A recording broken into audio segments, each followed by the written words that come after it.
Perkenalkan, saya Ida Ayu Kusmaningrum, peserta PKDP PTP UIN Salatiga tahun 2025. Berikut video pembelajaran saya pada mata kuliah evaluasi pembelajaran. Assalamualaikum warahmatullahi wabarakatuh.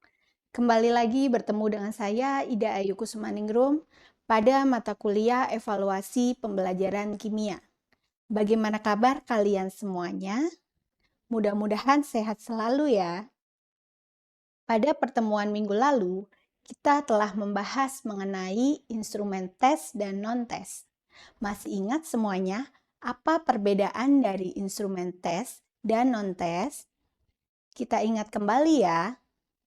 Instrumen tes biasanya berupa soal yang memiliki jawaban benar atau salah.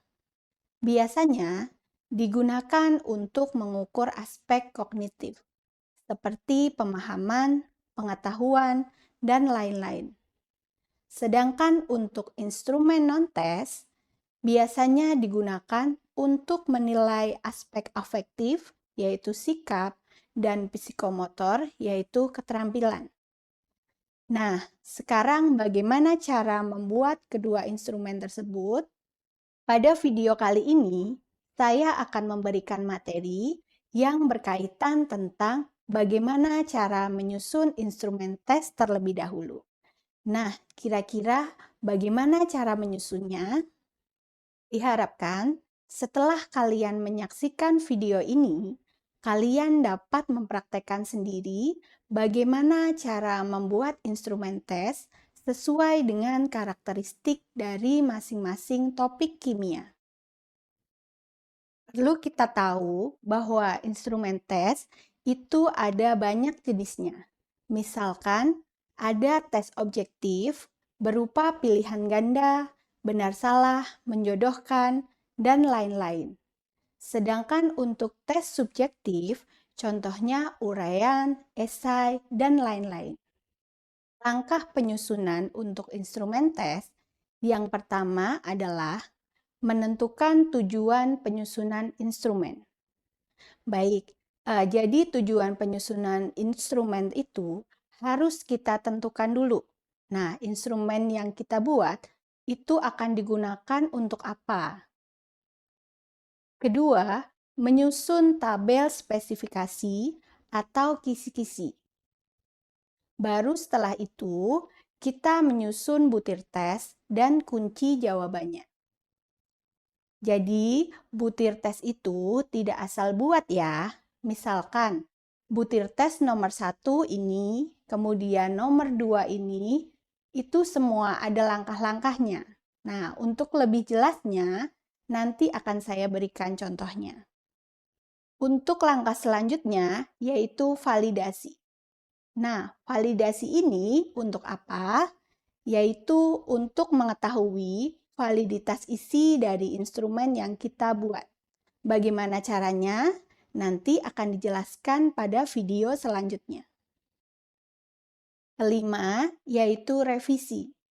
Setelah diuji validitas, ternyata masih ada yang kurang sesuai.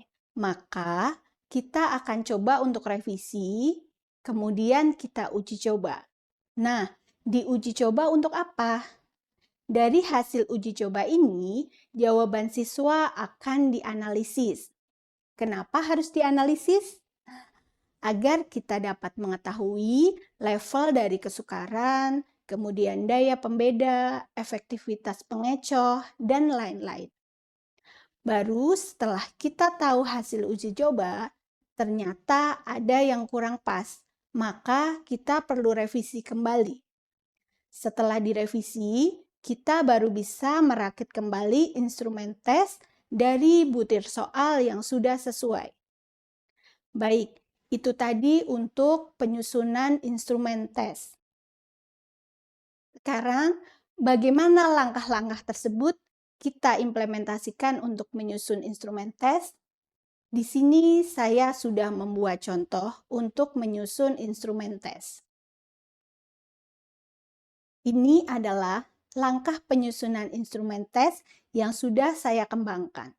Langkah pertama yaitu menentukan tujuan dari penyusunan instrumen. Contoh yang sudah saya buat adalah untuk mengukur pemahaman siswa terhadap materi larutan penyangga. Jadi, instrumen ini akan dibuat untuk apa tujuannya? Baru setelah tahu tujuannya, kita menyusun tabel spesifikasi atau kisi-kisi. Sebenarnya, tidak ada bentuk tabel kisi-kisi yang paten. Yang penting memuat capaian pembelajaran, kemudian dari capaian pembelajaran, tentukan tujuan pembelajaran dan alur tujuan pembelajaran sesuai dengan apa yang akan kita ukur.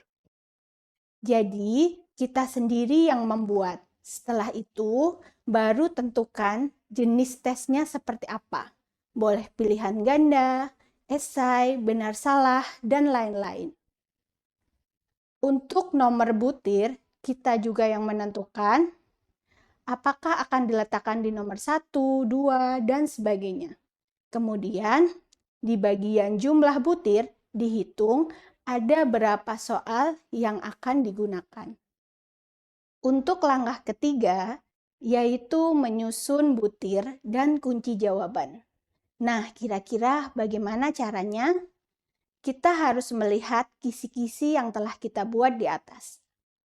Untuk soal nomor 1, lihatlah bagian alur tujuan pembelajaran. Misalnya untuk nomor 1, yaitu siswa mampu menjelaskan pengertian larutan penyangga. Kita buat saja soalnya, misalkan, suatu larutan penyangga merupakan larutan yang memiliki pH, misalkan ada pilihan A, relatif tetap jika ditambah dengan sedikit asam atau basa. Yang B, misalkan relatif tetap jika ditambah asam atau basa dalam jumlah berapapun. Yang C, netral jika ditambah asam dan basa. D, kemudian tetap walaupun ditambah asam atau basa dalam jumlah berapapun. Dan yang terakhir E, itu akan berubah sesuai dengan zat yang ditambahkan.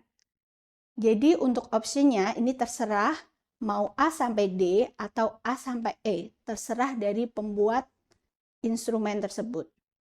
Nanti untuk nomor 2, caranya juga sama dengan nomor 1, lihatlah terlebih dahulu alur tujuan pembelajarannya. Tentang apa sampai dengan nanti soal nomor 15. Baru setelah soal dibuat semuanya, kita tentukan kunci jawabannya. Kunci jawaban harus disertai alasan atau penyelesaiannya. Misalkan, untuk soal nomor 1 tadi, jawabannya adalah A. Alasannya adalah karena larutan penyangga adalah larutan yang dapat mempertahankan pH dengan penambahan sedikit asam atau basa. Selanjutnya, untuk langkah validasi dan seterusnya akan kita sampaikan secara lebih detail pada video selanjutnya. Apakah kalian sudah bisa memahami cara membuat instrumen? Agar kalian lebih paham, silahkan kalian coba membuat instrumen tes sebanyak 5 soal, boleh pilihan ganda atau mungkin esai, dengan langkah seperti di atas tadi. Kemudian kalau sudah selesai, silahkan kalian upload pada barcode berikut ini. Semoga video ini bermanfaat ya. Sampai jumpa pada video selanjutnya. Wassalamualaikum warahmatullahi wabarakatuh. Bye-bye.